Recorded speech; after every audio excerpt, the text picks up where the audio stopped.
Hablando con nosotros, ruidos, ecos, rostros.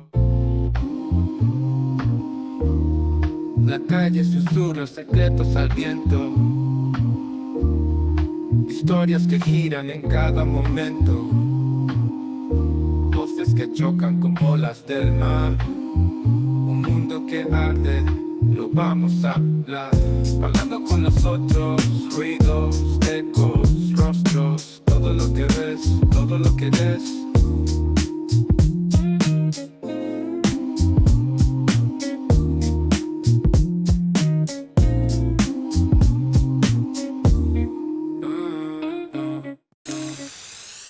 Bienvenidos a una emisión más de Parlando con los Otros. En esta ocasión tenemos como invitado a Noé Rodríguez, con quien vamos a platicar de un tema que ha ido incursionando fuerte en el país, en la ciudad de Monterrey, en donde también se ha hablado mucho de la inclusión. Pero la inclusión no solamente es una palabra, es un tema, es algo que tiene que hacerse y que tiene que actuarse. Y para eso Noé nos va a platicar sobre cómo es el lenguaje de señas, que ya es algo que tiene que estar vigente y que tiene que estar en todo lo que se maneja en redes sociales, en una presentación en público, para de esta forma poder ir dándole la inclusión que se merece lo que tiene el lenguaje de señas. Noé, bienvenido. Gracias, Omar, muchas gracias por la invitación. Pues bueno, primero que nada, agradecer la oportunidad de poder platicar un poquito sobre el tema. La verdad es que sí, como dices, cada vez ha sido más el uso y la implementación de la lengua de señas, y eso ha permitido obviamente la inclusión de personas con ese tipo de discapacidad a la sociedad. Ha ayudado mucho y la verdad es que estamos en muy buen tiempo, porque estamos realmente empezando a ver realidades en lo que es la inclusión social. Yo creo que aquí lo primero que tenemos que hacer es, Noé, que nos des un panorama un poquito más o menos, que nos centres y que nos digas cómo es que este lenguaje de señas ha estado incursionando y cuál es la importancia que tiene. Bueno, hablamos de un porcentaje de población con discapacidad auditiva. Anteriormente la lengua de señas era usada solamente para personas sordas, es decir, la persona que tiene discapacidad auditiva, que era sordo, la usaba para comunicarse entre sí. Así es. Pero la lengua de señas era, pues, obviamente un lenguaje más, una lengua más, podríamos decirle más, señas convencionales muchas veces, que permitían la comunicación entre un grupo de personas. Pero cada vez ha sido mayor la necesidad de las personas sordas de tener acceso a oportunidades laborales, de tener acceso a oportunidades educativas, y eso obviamente va imponiendo la necesidad de tener que estructurar más esta función, la función del intérprete, de calificar más lo que es el uso de la lengua de señas. Nuestro país tiene realmente apenas 20 años en que se aprobó a nivel federal la Ley Federal de Atención a Personas con Discapacidad. En esta ley se reconoce la importancia de la lengua de señas, se reconoce como patrimonio lingüístico, y a partir de esta ley empieza un periodo de 20 años para que esta lengua empiece a introducirse en nuestro país, en nuestro sistema educativo. Atrás de esos 20 años, la lengua de señas era prohibida en el aula.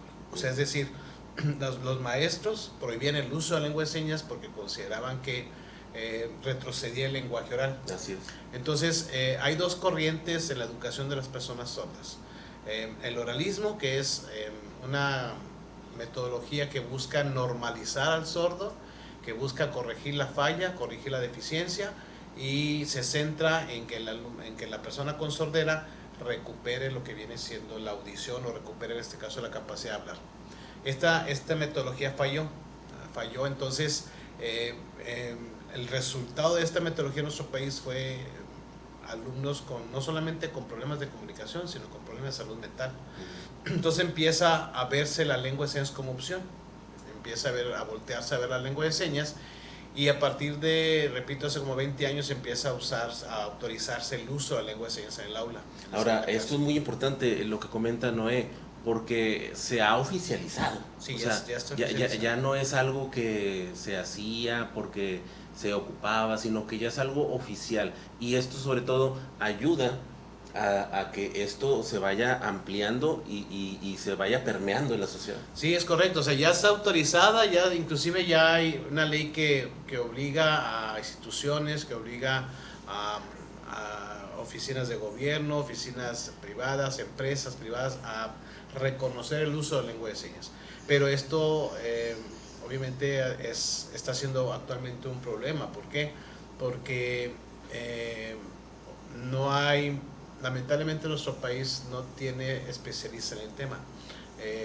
Por ejemplo, se ve más como un tema de derechos humanos, como un tema del derecho que tiene el sordo a usar la lengua de señas, a verlo como un tema más profesional. O sea, se necesita la profesionalización en maestros que están en el aula, porque el maestro toma un curso de 20 horas o de 100 horas a lo mucho, y ya con ese curso pretende hacer signante fluido. Entonces eso es imposible, ¿me explico? No existen, yo te puedo asegurar que el 100% de las personas que usan la lengua de señas en México tienen escasas 40 horas de capacitación. ¿Me explico? O sea, no hay formación. ¿Por qué? Porque aprendieron la lengua de señas con personas que aprendieron la lengua de señas de personas que, empíricamente, y con personas que no son realmente especialistas en el tema. Entonces eso ha hecho que la lengua de señas que tenemos actualmente es una lengua de señas más sencilla, más vulgar, más social y no académica. Aquí en Monterrey, tú que te dedicas a esto, ¿cómo ves el tema? ¿Qué tan difundido está? ¿O qué hace falta para que sea más profesional? Pues bueno, hay mucha difusión, o sea, ya gracias a Dios cada vez más espacios públicos se hace uso del intérprete, ¿no? Entonces eso ya es muy común ver que noticieros, que eventos públicos, eventos inclusive privados, porque empresas ya tienen programas dirigidos específicamente para sordos, lo cual es muy bueno definitivamente, porque antes no existía, ¿no? Pero lamentablemente no hay una profesionalización. Por ejemplo, en nuestro país acaba de salir una norma de competencia laboral para certificar al intérprete, pero esta norma no tiene fundamentos lingüísticos, es decir, no califica la competencia lingüística, califica la capacidad de interpretar la lengua de señas. Eso quiere decir que no existen normas ni existe capacitación para los usuarios de la lengua de señas. O sea, toda la gente, como decías ahorita, lo han aprendido de manera empírica. Yo creo que más del 90% lo aprenden de manera empírica, y quienes han tomado cursos no exceden las 100 horas de capacitación. Aquí en Monterrey tienes datos del porcentaje de la población que hay. Mira, no existe realmente una institución que lleve a cabo un registro de las personas con discapacidad. El INEGI marca que existe un 5% de la población que presente discapacidad. De ese 5% de la población, un 2% presenta sordera. Pero la lengua de señas no solamente es útil para la persona que tiene discapacidad auditiva o para la persona sorda. La lengua de señas puede usarse como un método alternativo de comunicación para otro tipo de discapacidades. Por ejemplo, puedes usar la lengua de señas en niños con síndrome de Down, en niños con autismo, en niños con trastornos del aprendizaje, en niños con algún otro problema de comunicación, e inclusive hasta en niños con problemas de concentración, porque la lengua de señas tiene unos beneficios impresionantes. Nosotros nuestro lenguaje oral lo construimos obviamente en el hemisferio izquierdo. Todo lo que nosotros hablamos, todo lo que estamos ahorita hablando en este momento, se construye en la parte de nuestro hemisferio izquierdo. La lengua de señas no, la lengua de señas se construye en el hemisferio derecho. Entonces, cuando tú coordinas lengua de señas y lenguaje hablado, tú estás coordinando hemisferio izquierdo y derecho. Estás desarrollando competencias lingüísticas. Dale lengua de señas a un niño de 5 años y cuando el niño tenga 7 años va a hablar con un niño de 12 años. ¿Sí? O sea, su competencia lingüística se estimula. Entonces, coordina hemisferios izquierdo y derecho, eleva concentración. Los beneficios son impresionantes. O sea, no solamente es el beneficio de comunicación entre sordos y oyentes o entre sordos, sino es una estrategia que debe ser usada en el aula para trabajar con niños con otro tipo de discapacidades. Aquí en Nuevo León, por ejemplo, hay una institución ahí en San Pedro que trabajó, nosotros capacitamos ese instituto con la lengua de señas, y estos niños trabajan con niños Down.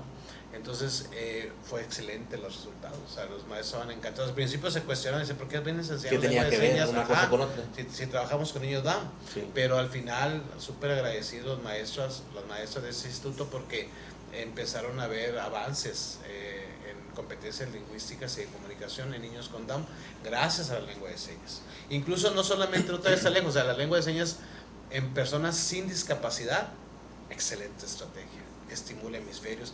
Las mujeres por naturaleza tienen la capacidad de hacer 3, 4 cosas a la vez, ¿verdad? El hombre batallamos para hacer 1 o 2. Bueno, con la lengua de señas el hombre estimula competencias y desarrolla habilidades ¿Por qué? Porque estamos hablando de funciones centrales. Noé, para poner en contexto cómo ha ido evolucionando esto, cuéntanos primero que nada un poquito, ¿cómo comenzaste tú con esto del lenguaje de señas? ¿Por qué surgió o cómo lo sacaron adelante? Mira, yo nací en una familia en donde la lengua de señas se usaba desde que era bebé. Mi papá fue sordo, él falleció ya hace algunos años, y en mi casa toda la vida vimos la lengua de señas. O sea, nunca hubo ningún momento en el que no usáramos la lengua de señas para comunicarnos. Mi mamá era oyente, mi mamá se convirtió... Pero fue algo natural. Fue algo natural, Okay, exactamente. fue la familia. Nacimos signando. Por parte de mi mamá, mi tía también era sorda, tenemos una tía sorda, de ahí se conoció mi papá y mi mamá, por esa relación. Mi papá y mi tía, que era sorda, asistían a la misma escuela. Entonces ahí fue donde mi papá conoció a mi mamá, y la lengua de señas la uso yo desde que soy bebé prácticamente. Después, muchos años después, mi mamá fue la primer perito intérprete de la lengua de señas en el país, y ella, al fallecer mi papá, dijo: yo ya no, y me pasa esa función. A mí, honestamente, mi formación inicial era de abogacía, yo me formé como abogado y empecé a trabajar, pero después, cuando mi mamá deja de ser perito, me delega esa función y me quedo yo como perito intérprete en el Estado. También judicialmente era el primer perito en el país, en el Estado. Años después me topo yo con una persona sorda, que era amiga de mi mamá, y entonces mi papá, perdón, cuando falleció, antes de fallecer, era amiga de él, fallece mi papá, y después me la topo yo ella, y me platica la historia del sordo. Yo no pensaba, yo no sabía, no me imaginaba que había sordos niños, me explico, o sea, que había niños con sordera. Yo veía al sordo como algo normal en mi vida, o sea, pero el sordo adulto. Entonces, sí, cuando ella me platica a mí la historia de cómo ellos batallaron para poder estudiar, porque ella decía que ellos tienen que oralizar todo, tienen forzosamente que ver de los labios, que oralizar. Y cuando pasa este proceso, ellos me platican que dice, terminé la secundaria y no quise saber nada de escuela. Entonces dijo: oye, ¿a poco nunca te explicaron en lengua de señas? Me decía: no, nadie. Dije: entonces, ¿qué pasaría si yo te explicara materia? Dice: no, pues no sabría qué hacer. Ajá, dice, se vendía todo, mucha gente. Entonces, yo estaba trabajando por una universidad privada en ese entonces, le presento a mi director la idea, y se abre el primer programa de preparatoria para sordos. Eso fue en el 2000, no, en el 99, 98, 99. Muy bien, te voy a interrumpir tantito, sí. Para ir a una pausa de nuestros colaboradores, y ahorita que regresemos Noé nos va a seguir comentando cómo fue que surgió esto de lengua de señas. Ahora me encuentro con Roberto Delgado.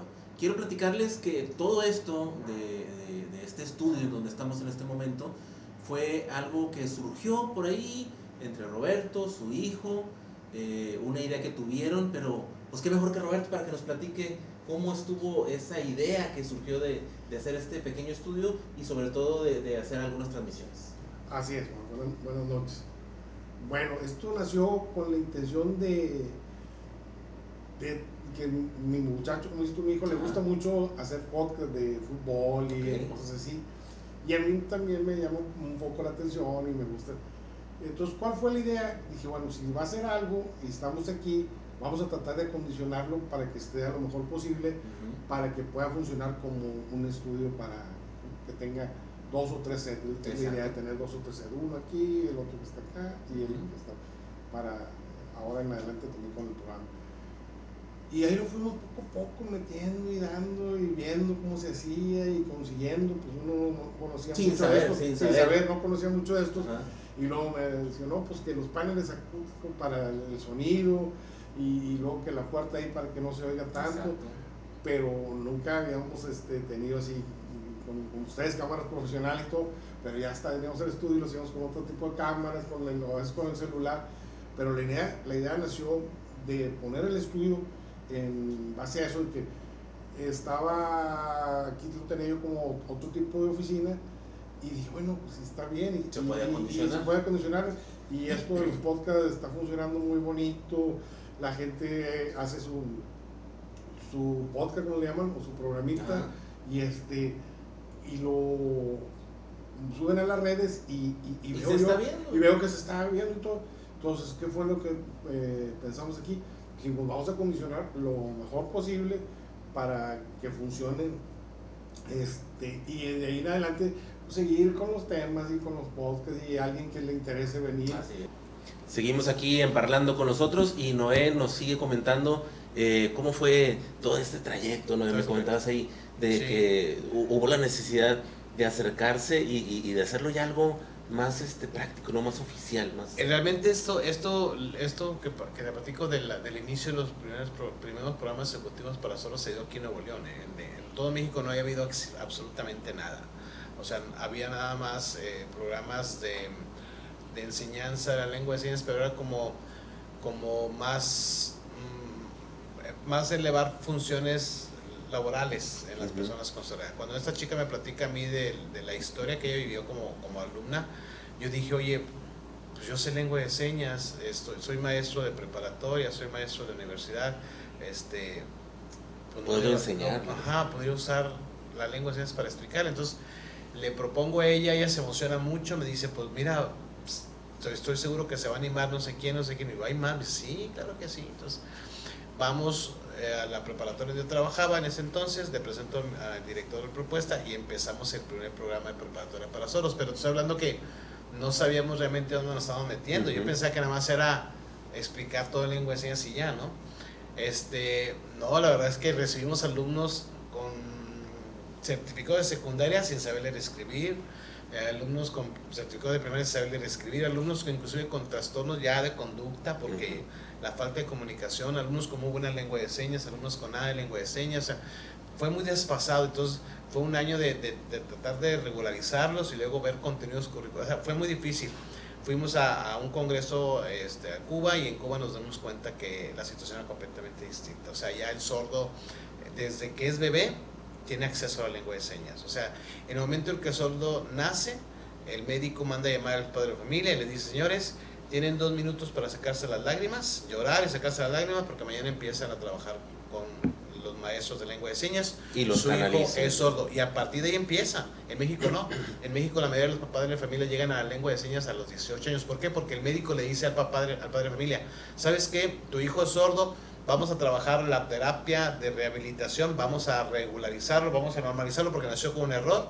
Entonces tú tienes prohibido usar la lengua de señas, porque lo que vas a hacer con la lengua de señas es que lo vas a hacer más flojo y no va a querer hablar. Entonces el padre de familia no tiene acceso a la lengua de señas, se pasa años de terapia, de rehabilitación. Y ya perdiste todo ese tiempo. Perdiste todo ese tiempo, me explico. Y en Cuba no, independientemente, en Cuba y otros países, independientemente del nivel de audición, el niño empieza con lengua de señas de temprana edad. Entonces eso permite que cuando llegues a los 6 años de edad, llegamos como nosotros llegamos a la escuela, sabiendo todo, hablando de todo. Y el chico sordo no, llega con un gran rezago educativo. Entonces cuando empezamos este proyecto de preparatoria, pues nos dimos cuenta que había que regularizar. No, que había necesidad de empezar antes. O sea, nos dimos cuenta que recibimos chicos de prepa, no, o sea, si así están estos muchachos, ¿cómo están todos los que vienen atrás de ellos? Claro. Entonces fue cuando empezamos en 2005 el primer programa de educación preescolar y primaria para sordos. Hicimos un convenio con el CONAF en aquel entonces y con el INEA e iniciamos un proceso de aula bilingüe para sordos, pero una aula bilingüe. Nosotros diseñamos metodologías, diseñamos material didáctico, diseñamos las figuras pedagógicas adecuadas para el proceso. Y a partir de este boom de IRIS en 2005, pues se vino todo lo que es la lengua de señas en el país, pero obviamente pues se tropezaron, ¿verdad? Porque ahorita hay muchas fallas y muchos errores que no se están cuidando. Por lo que dices, de que no han checado que hay que hacer una metodología, claro, un programa, un proceso, claro, para poder llevar esto en orden, ¿verdad? Capacitación, principalmente capacitación, porque los maestros, por ejemplo, nosotros hemos ido a varias administraciones al Estado, en la Dirección de Educación Especial, y hemos dicho, oye, déjame capacitar a tus maestros.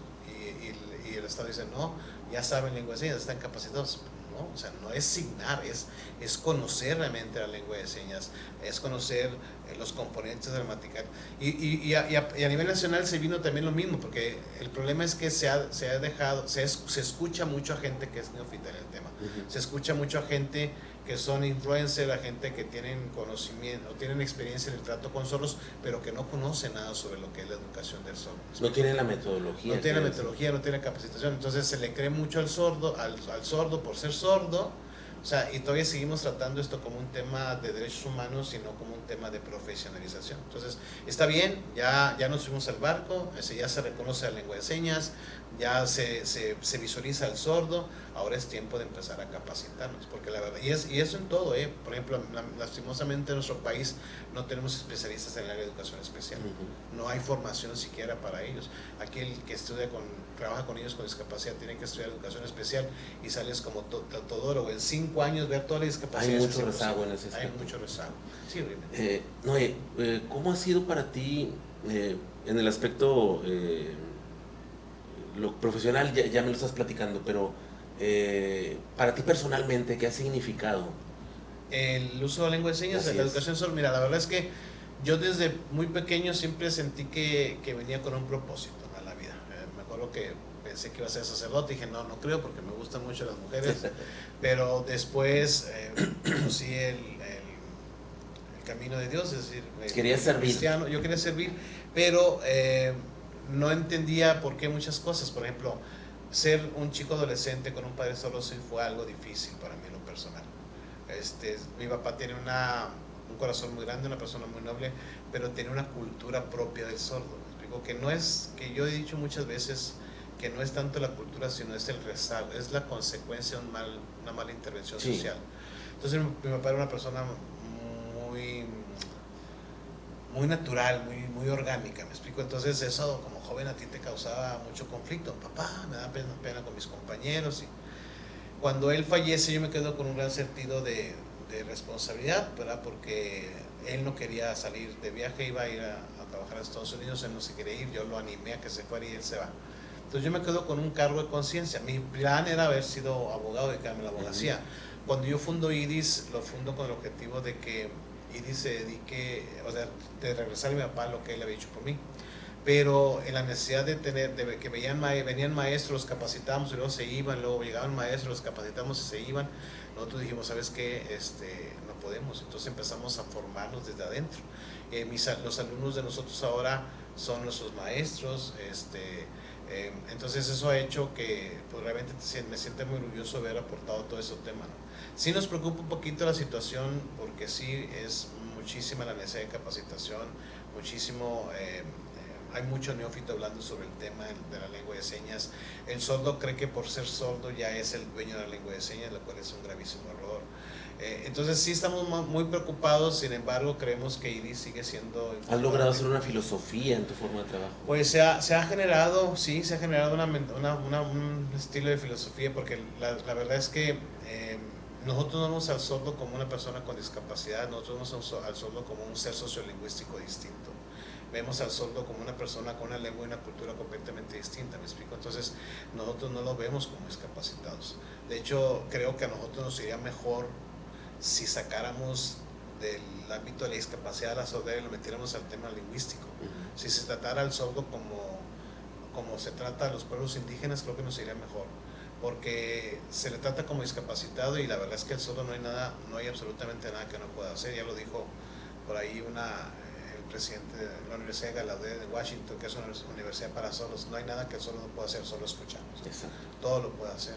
Entonces sí se ha generado una metodología. Nosotros, por ejemplo, a lo largo de 20 y tantos años de trabajo con el sordo, hemos elaborado una serie de material didáctico, capacitación. Realmente está ahí presente, ya existe, ya es que la gente lo decida y lo quiere usar y no lo vea como un tema de que el sordito y la lengua de señas y hola, ¿cómo estás? Sino que realmente entienda que el sordo puede entender absolutamente todo.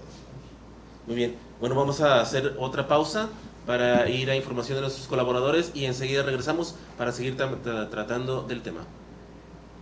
En tu programa que nos comentabas, que ya has grabado, ¿qué dinámica estabas tocando o qué estabas haciendo? Por ejemplo, nos metemos a hacer, por lo regular hablamos un día o 2 días antes del partido, de la jornada de los Rayados. Como la previa. Como la previa y un día después o 2 días después de que pasó el partido. Para comentar cómo vamos fue, ahí, vemos ahí la crítica. Un análisis que es, por eso le pusimos, aparte que a mí la raza de chavo me conoce como pelón, entonces por eso le puse Aló Pelón. Ah, muy bien. pero no puede ponerle lo pelón porque ya estaba, entonces le pusimos lo pegado, Ajá. pelón.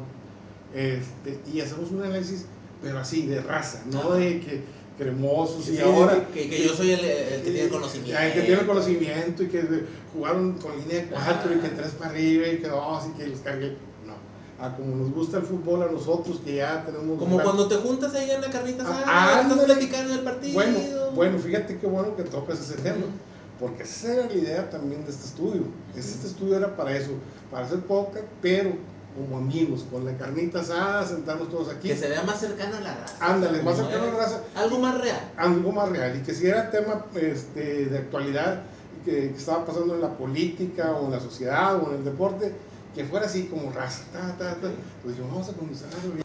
¿Qué tal? Regresamos aquí a Parlando con los Otros. En este último bloque, Noé nos va a tratar de explicar un poquito cómo ha sido la inclusión de las personas sordas y sobre todo qué tipo de derechos o qué obligaciones también puede ser, cómo se van incrustando en la sociedad, cómo las autoridades tienen que ir ampliando su orden para ir metiendo a estas personas y sobre todo para que seamos una sociedad cada vez más inclusiva. Noé, platícame un poquito, ¿cómo va englobándose todo esto? Mira, yo creo que vamos bien, es decir, antes no se visualizaba el sordo, ahorita ya es ya el sordo lo vemos cada vez más activo en la sociedad, ya tiene trabajos, ya cotiza el seguro social, se están casando. Hace algunos años, hace 20, 30 años, al sordo se le podía casarse entre sordos para evitar precisamente que estuvieran proliferando. Entonces hemos avanzado en ese tema. El sordo tiene los mismos derechos que cualquier persona. O sea, el único tema aquí es que no estaba reconocido el derecho lingüístico, es decir, no había un derecho de usar su lengua para comunicarse. Eso, al momento que la ley reconoce los derechos lingüísticos, inclusive reconoce como patrimonio lingüístico de nuestro país la lengua de señas, nos obliga a nosotros como sociedad, primero que nada, a entender que no es una persona discapacitada, sino es una persona con una lengua y cultura completamente distinta.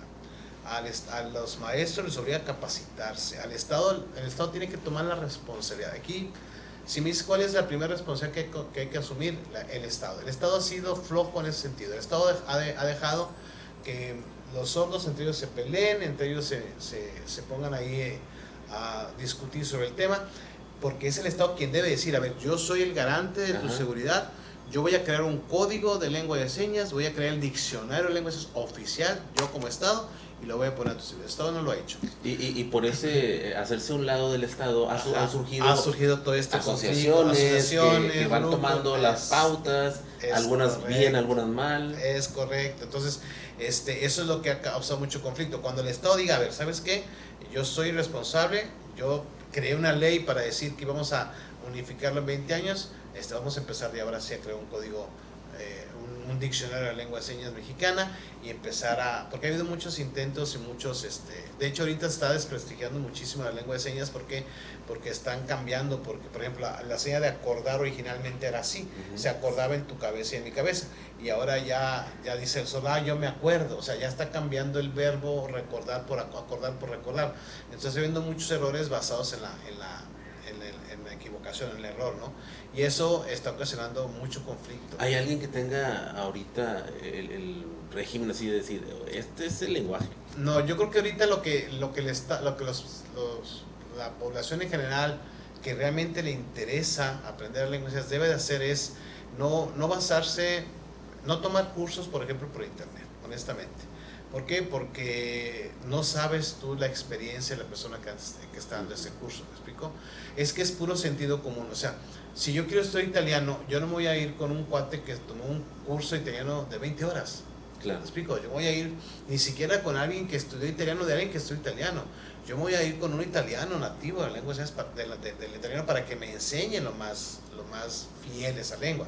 Y ahorita actualmente todo el mundo toma cursos de lengua de señas con sordos porque piensan que por ser sordo ya es signante y no le han preguntado al sordo, oye, ¿cuántos años tienes de experiencia en el uso de lengua de señas? Entonces, es sentido común. O sea, si realmente nos queremos capacitar, hay que buscar a instituciones que tienen años de experiencia en uso. Digo, no es por alardear, nosotros tenemos más de 20 años, vamos a cumplir 20 años como instituto, pero nosotros tenemos 5 años de experiencia en el uso de la lengua de señas, y eso obviamente creo que es lo que hay que hacer.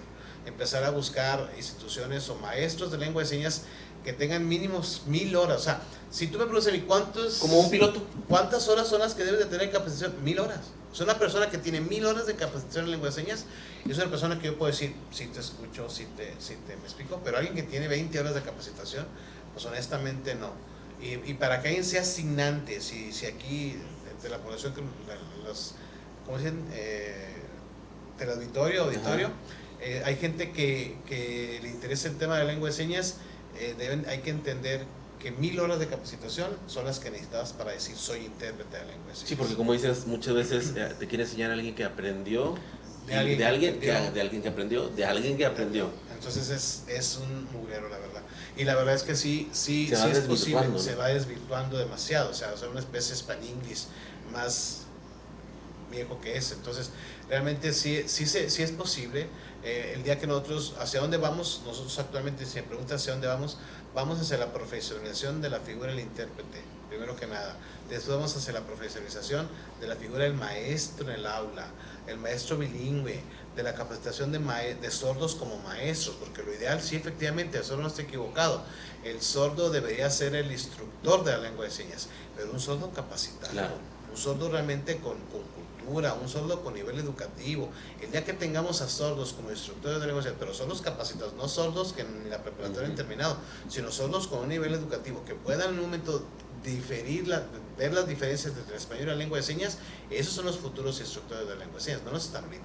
Es un camino difícil. Es un camino difícil, sí, la verdad viene muy difícil, pero digo, hemos avanzado, o sea, no había nada, hace 20 años era prohibida la lengua de señas, entonces es normal, de repente nos esperamos, de repente nos enojamos, pero entendemos que es parte de, o sea, ahorita hay confusiones, por ejemplo, llegan y te dicen, no, debe ser un intérprete, un sordo el intérprete, lo cual es una completa tontería, porque si un sordo no puede escuchar, ¿cómo puede interpretar? Claro. Entonces, pero ese es el problema de tener a gente neófita y gente que no conoce realmente sobre el tema. Entonces es normal, estamos en este proceso, nos va a costar muchísimo construir, pero va a llegar un momento que la lengua de señas va a ser realmente lo que debe de ser, ¿no? Una estrategia en el habla, una lengua como cualquier otra, con estructura, con gramática propia, tan rica como el español, que realmente permite el desarrollo del pensamiento, porque el objetivo de la lengua es desarrollo del pensamiento. Si no hay lengua, no hay pensamiento. ¿Me explico? Por eso el sordo ahorita tiene muchos problemas de homosexualidad, muchísimos problemas de confusión en cuanto a su género. ¿Por qué? Porque está confundido simplemente con el lenguaje. Ajá, porque no hay una lengua que le permita construir su pensamiento de manera correcta. O sea, hay sordos que creyeron que se ganaban un sorteo por un boleto que habían comprado hace años y pensaban que el boleto era vigente toda la vida. Entonces, oye, no, espérate, es que este boleto lo compraste hace 5 años. Sí, claro. No, primero lo saqué. Y sí, era el número con el... Entonces, hay conceptos que no han entendido porque no se les ha explicado en la lengua de señas. Así es. Bueno, vamos a cerrar este bloque y el programa para que Noé nos platique sobre todo de un poquito de su escuela, qué están haciendo y sobre todo que lo pongas a disposición de la gente, claro. De alguien que ocupe acercarse y nos digas a dónde pueden comunicarse, claro y qué se puede hacer al respecto. Claro que sí. Bueno, somos el instituto, nosotros fundamos más bien el maestro Jesús y yo el Instituto para el Desarrollo Integral del Sordo. Estamos ubicados en la colonia Terminal, Martínez, ahí por el rumbo del Parque Fundidora. Les vamos a dejar la dirección, José Santos Chocano, 2312, Colonia Martínez. Los teléfonos es el 8183-753356 y 8183-440056. Tenemos programas de primaria, preescolar, primaria, secundaria y preparatoria. Nuestros programas son 100% presenciales, no manejamos el tema de o sea, se ve todo como si fuera una escuela regular, pero no estamos, o sea, no somos oficiales, tenemos que decir, no estamos incorporados a la SEP, sino manejamos certificación a través de la INEA y a través de la preparatoria abierta. Entonces, pues nuestras clases son de 8 a 12 y media, como una escuela regular. El alumno entra, todo el material está adaptado a la lengua de señas, todos los maestros son signantes fluidos, tenemos maestros sordos, maestros oyentes con más de 20 años de experiencia, y obviamente es un espacio educativo adecuado al canal visogestual, o sea, adecuado a la persona con sorda, en donde la discapacidad desaparece. ¿Se le puede dar servicio a empresas, así, a alguna empresa que diga, oye, yo tengo gente que está Sí, nosotros en esta hemos diseñado programas de inclusión, diseñamos los primeros programas de inclusión para sordos. Por darte una idea, en una empresa hace muchos años donde había exageradamente ruido porque eran imprentas, nosotros les propusimos la contratación de personas con sordera. A ellos les bajó las cuotas del IMSS por riesgo laboral. A las personas sordas por les un ambiente favorable, ¿me explico? En donde ellos no les afectaba nada. Ajá. Y como eso en otras empresas, porque se diseña, me explico, no es, vuelvo a repetir, no es un tema de inclusión, es un tema de perspectiva. En España hay empresas que no gastan un solo peso de luz porque todos los empleados son ciegos. Entonces es una cuestión, una perspectiva ecológica. Podemos capacitar a las empresas en lo que es el diseño de cursos, pero de programas de inclusión, lo vuelvo a repetir, no con escuelas que tienen 3 años con un programa así, sino con instituciones que conocen el tema. En la lengua de señas también capacitamos, pero no solamente al oyente que está en una empresa, sino al sordo, porque al sordo hay que prepararlo. Las empresas cometen el error de abrir programas de inclusión, meten a los sordos a trabajar, y la empresa ya cumplió, ya para el mismo punto, pero no los capacitan a ellos. Entonces el sordo de repente va y dice, pues me voy a ir porque tengo un viaje de los sordos, de amigos de no sé dónde, y renuncian y se van. O sea, no hay un proceso de inclusión, de integración laboral al sordo. Para hacerlos sentir que pertenecen. Por supuesto, que se forman parte de. Entonces también capacitamos a las empresas en esto y en lo que es el diseño de cursos de lengua de señas. Muy bien, pues ahí está la información. Todos aquellos que nos miran, que ven este programa y que tengan algún problema o algún conocido que necesiten de esto, acérquense con Noé. Como quiera, vamos a estar poniendo los números de teléfono, a dónde comunicarse y que puedan pedir la información. Noé, bueno, pues un gustazo que hayas estado con nosotros. Y la verdad que muy interesante todo el tema. Hay que seguir adelante buscando la forma de ir abriéndolo más, pero es un camino que hay que ir picando piedra. Así es, muchísimas gracias por la invitación, gracias. Hasta luego, nos vemos en otra emisión de Parlando con los Otros. Parlando con los otros, ruidos, ecos, rostros. La calle susurra secretos al viento. Historias que giran en cada momento. Voces que chocan con olas del mar. Un mundo que arde, lo vamos a hablar. Parlando con los otros, ruidos,